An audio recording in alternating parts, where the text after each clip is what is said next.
आपल्या परिसरातील प्रत्येक खाद्यप्रेमींचे आवडते ठिकाण म्हणजे गडकरी फॅमिली रेस्टॉरंट। इथे मिळते स्वादिष्ट व्हेज आणि नॉन व्हेज जेवण, ज्याची चव एकदा घेतली की परत परत येण्याची इच्छा तर होणारच। कारण येथील खास वैशिष्ट्य म्हणजे सिंधी पापड, पनीर अंगारा, व्हेज गडकरी तसेच नॉन व्हेज मध्ये चिकन तंदूर, चिकन थाली, सावजी मटण आणि बरंच काही। आणि आता आपल्या लहान मित्रांसाठी सुरू होत आहे पिझ्झा आणि बर्गर सुद्धा। शहरातील धमाल आपल्या गावात सुद्धा।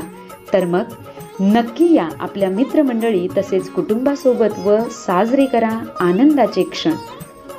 Gadkari family restaurant, Talegaon, Nandur, Shingote road. जनसमुदाय या ठिकाणी जमलेला आहे, त्या सर्व जनसमुदायाला महाराजांना नमन करतो। आमच्या पोलीस स्टेशनच्या वतीनं तुम्हाला या नवरात्रीच्या शुभेच्छा देतो। ठरवून गेलो बऱ्याच वर्षांनी या अशा कार्यक्रमात, म्हणजे पोलीस डिपार्टमेंट म्हटलं की काय होतं की रोज आमच्या मागे कुणाचे भांडण आले, कुणाची मुलगी गेली, कुठं चोरी झाली, घरफोडी झाली, कुणाची मारामारी झाली, कुठं अपघात झाले, ह्याच गोष्टी आमच्या समोर येत राहतात। आणि एक माणूस म्हणून किंवा एक बाकीच्या ज्या कार्यक्रम पाहण्याची संधी मिळाली, आज देवांचंही दर्शन तुमच्या साक्षीने या ठिकाणी झालं। चांगली वेशभूषा केलेली आहे। आपण टीव्ही किंवा पिक्चरमध्ये बघत असतो, परंतु एक लक्षात ठेवा, भूमिका वठवणं कुठलंही सोपं येरागावयाचं काम नाही, हे लक्षात ठेवा।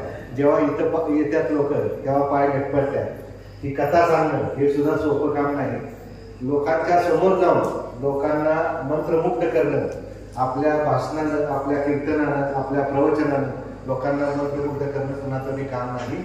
त्यासाठी झटावं लागतं, अभ्यास करावा लागतो, तळमळ असावी लागते। आणि या सगळ्याच्या पाठीमागे एक लक्षात घ्या की जिद्द असावी लागते। तर अशी जिद्दी माणसं या गावात आहेत की आपल्या तालुक्याला 74-75 गाव आहेत। आता बाकीचे 2-3 पोलीस स्टेशन झाल्यामुळे कमी गाव, परंतु काही गोष्टी अशा आहेत की ज्या आम्हाला दिसत आहेत की हिंदू धर्माचा जो इतिहास बघायला गेलं तर हजारो वर्षाचा इतिहास आपण मागं बघितलेला आहे। आणि कुणीही हिंदू धर्मावर किती अतिक्रमणं झाली, आक्रमणं झाली, परकीयांची आक्रमणं झाली, परंतु हिंदू धर्माचा पाया अभेद्य आहे। कारण गावोगावी आपले हाडाची माणसं या ठिकाणी आहेत की ज्यांना कुणीही संपवू शकलं नाही। अनेक आक्रमकांनी हिंदू धर्माची वीट नेस्तनाबूत करण्याचा प्रयत्न केलेला आहे, परंतु आपले कीर्तनकार, प्रवचनकार, हे नवनाथांची जी गाणी आहे, हे आपले नवनाथ कुठं होते? डोंगर दऱ्यात, जंगलात आपले लोक राहिलेले आणि त्या ठिकाणी तपश्चर्या केलेली। आता आपण गावागावात आलेलो आहे। गावात कशासाठी समाज आला? आपल्या लोक एकत्र राहावे, एकत्र गुण्यागोविंदाने नांदावे, यासाठी आपला समाज गावोगावी आलेला आहे, गावो वस्ती, त्यानंतर पुढच्या पिढ्या काढल्या।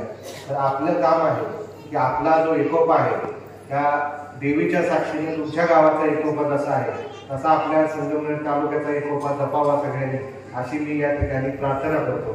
मित्रांनो, एकीनं राहणं आता एवढं सोपं राहिलेलं नाही। मी सातारा जिल्ह्यातला आहे। आमच्या गावामध्ये अशी अनेक कुटुंब आहेत की विभक्ततेच्या मार्गाने लागले। आज काही कुटुंबातली आईला आणि वडिलाला सुद्धा समजलं। बाकीच्या ठिकाणी जर बघायला गेले तर तुम्ही प्रचंड प्रमाणात आपल्या ज्येष्ठ नागरिकांची हेळसांड होते। तर जे इथं समोर बसलेल्या माता भगिनी आहेत, काही महिला आहेत, काही सासू आहेत, काही सुना आहेत, काही होणाऱ्या सुना असतील, काही नातू नाती नसतील, तर तुम्ही सगळ्यांनी आपल्या कुटुंबाची, आपल्या धर्माची काही ज्या गोष्टी आहेत युग परंपरेने चालत आलेल्या आहेत, त्या प्रथा, परंपरा, रूढी या पाळल्या पाहिजेत। एकमेकाचा मान सन्मान ठेवला पाहिजे, ज्येष्ठांचा मान ठेवला पाहिजे। आणि तरुण पिढीच्या खांद्यावर फार मोठी जबाबदारी आहे की काळ बदललेला आहे, डिजिटल युग आहे। काही लोक घरात बसून या कार्यक्रम बघत असते, पण जो इथं येऊन बघण्यात मजा आहे, याचा रसपान घ्यायची जी मजा आहे ते बाहेर नाही, हे लक्षात ठेवा। टीव्हीवर, मोबाईलवर बघून आपण तेवढा मोठा आनंद घेऊ शकतो, परंतु एकत्र बसणं आणि या सगळ्या आपल्या धार्मिक परंपरांचा मान सन्मान ठेवणं हे आपण केलं पाहिजे। तुम्हाला या ठिकाणी पोलीस अधिकारी म्हणून काही गोष्टी मला सांगायच्या। बऱ्याचशा मुलं मुली या ठिकाणी कार्यक्रमाला आलेले, तर याची संख्या वाढली पाहिजे। मुला मुलींनी संयम आपल्या अंगी बाळगला पाहिजे। काही गोष्टी अशा आहेत की या ठिकाणी बसलेले ज्येष्ठ नागरिक कधी काळी तरुण होते, महिला तरुण होत्या, आता तुम्ही तरुण आहात, तर तुमच्यावर काय जबाबदारी आहे की यापूर्वी मी लग्न झालेले आहेत मुलामुलींची, इथून पुढे मी होणार आहे, भविष्य अनेक गोष्टी आहेत, परंतु संयम बाळगला पाहिजे. मोबाईलचा वापर गांभीर्याने केला पाहिजे. तरुण मुलामुलींचं आयुष्य उद्ध्वस्त होतंय. रोज पोलीस स्टेशनला काही ना काहीतरी गोष्टी येत आहेत. तर या बाबतीत सगळ्यांनी काळजी घेणं गरजेचं आहे. जसे या ठिकाणी लोक आहेत तसंच तुमच्या घरात सुद्धा आता काही तरुण मुलं मुली इकडे तिकडे आपापल्या घरात अभ्यास करत असतील, काय करत असतील, परंतु मोबाईलचा जो भस्मासूर आपल्या जवळ आलेला आहे, या भस्मासुराचा कसा अंत करायचा हे तुमच्या हातात आहे. ज्या गोष्टी चांगल्या आहेत त्या जरूर घ्या, परंतु वाईट गोष्टींचा आपण लक्षात घेतलं पाहिजे की वाईटातून वाईटच होतं, वाईटातून कधीही चांगलं झालेलं नाही. चांगल्या घरात जे आपण म्हणतो की शुद्ध बीजापोटी फळे रसाळ होती, तीच गोष्ट आहे की घरात आई वडील जर चांगले असतील, आजी आजोबाच्या घरात असतील, तर त्या पुढच्या पिढीवर ते संस्कार होतात आणि ती पुढची पिढी चांगल्या पद्धतीने जाते. या ठिकाणी माता भगिनींची संख्या जास्त आहे. एक लक्षात घ्या, मी जो तुमच्या समोर आज उभा आहे, मी ज्या काही तुमच्या समोर गोष्टी शेअर करतो ते काय आहे की माझी आई आणि माझे वडील चांगले होते म्हणून मी तुमच्या समोर आज उभा आहे. शेतकरी कुटुंबात कुठल्याही प्रकारचं मार्गदर्शन नाही, कुठल्याही प्रकारची आर्थिक समृद्धता नाही आणि अशा कुटुंबात जन्माला आल्यानंतर हारजीत असते. तर आपण हारजीतीचा सामना केला पाहिजे. संकट काळात डगमगलं नाही पाहिजे, संघर्ष केला पाहिजे आणि संघर्षातून नक्कीच चांगलं घडतं, संघर्षातून आपल्याला यश मिळतं. त्यामुळे तरुण पिढीला माझं सांगणं आहे की संघर्ष करा. संघर्षाशिवाय आयुष्याला मजा नाही आणि फुकटचं खोटं आयुष्य जगण्यात काही मजा नाही. जर तुम्ही संघर्ष केला नाही, जरूर तुम्ही आयुष्याला दिशा दिली पाहिजे. काही गोष्टी अशा आहेत की दिवसाची दिनचर्या तरुण पिढीनं ठरवली पाहिजे की मी किती वाजता उठणार आहे, किती वाजता झोपणार आहे, कॉलेजचा टायमिंग काय, शाळेचा टायमिंग काय, माझ्या घरचं कामकाज काय आहे, शेतात आई वडिलांना मदत केली पाहिजे. आज बऱ्याच ठिकाणी बघतोय की महिला शेतात आहेत आणि तिचा नवरा किंवा त्यांच्या घरातला पुरुष माणूस हा गावात कुठेतरी चाटा मारत बसलेला आहे किंवा तालुक्याच्या ठिकाणी गेलेला आहे. तर गरज नाही, आपलं कुटुंब आपली जबाबदारी आहे. आपल्या कुटुंबाचे सदस्यांच्यावर लक्ष दिलं पाहिजे. अशा पद्धतीने जर कुटुंबावर लक्ष दिलं तर त्या कुटुंबातील पुढची पिढी नक्कीच घडणार आहे.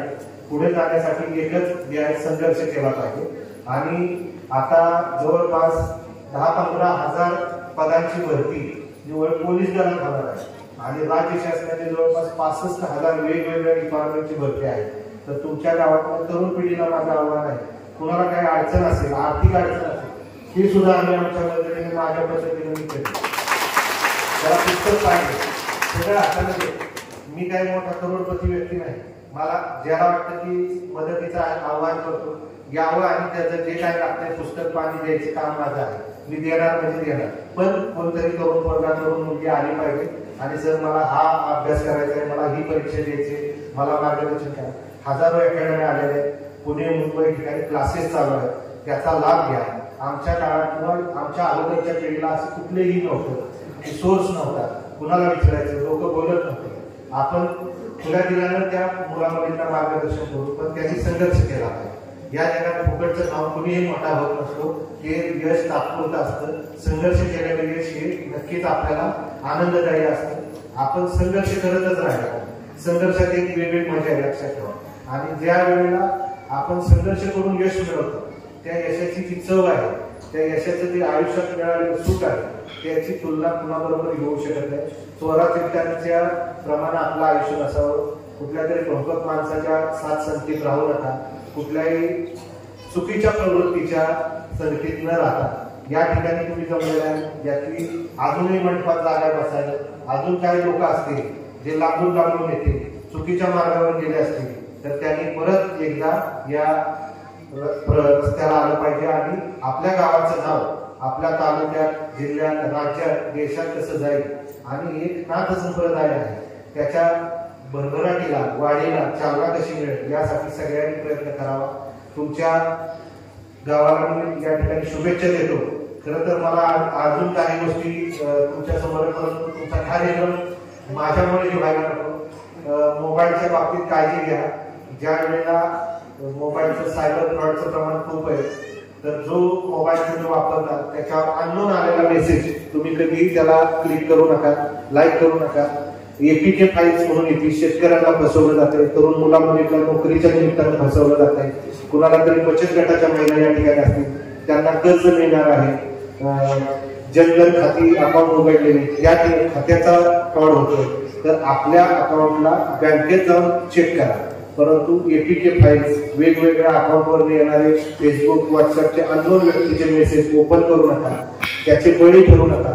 सायबर फ्रॉडचा बळी हा शिकलेला व्यक्ती जास्त होतोय, अडाणी माणसं जास्त त्याच्या नादाला लागत नाही. म्हणून शिकलेल्या माणसांना सुद्धा मला आव्हान आहे की सायबर फ्रॉडच्या नादाला लागायचं नाही. मोबाईल मध्ये काय बघायचं आणि काय बघायचं नाही याची जर लक्ष्मण रेषा आखून दिली तर आपलं आयुष्य चांगलं उज्ज्वल होऊ शकतं. भवितव्य जे आहे ते चांगल्या पद्धतीने आपण पार पाडू शकतो. लक्षात घ्या की अनेक गोष्टी आहेत की त्याची लक्ष्मण रेषा जर आयुष्याला आखली तर त्या लक्ष्मण रेषेच्या पलीकडे आपण गेलो नाही तर अनेक गोष्टीपासून तुमचा बचाव होईल आणि तुमचं आयुष्य सुजलाम सुफलाम झाल्याशिवाय राहणार नाही. ज्येष्ठांचा आदर भाव ठेवा आणि प्रत्येकानं आपल्या आयुष्याला एक चांगली दिशा द्या अशीच या ठिकाणी मी तुम्हाला सूचना देतो, विनंती करतो आणि या ठिकाणी थांबतो. धन्यवाद. गावकऱ्यांचे धन्यवाद.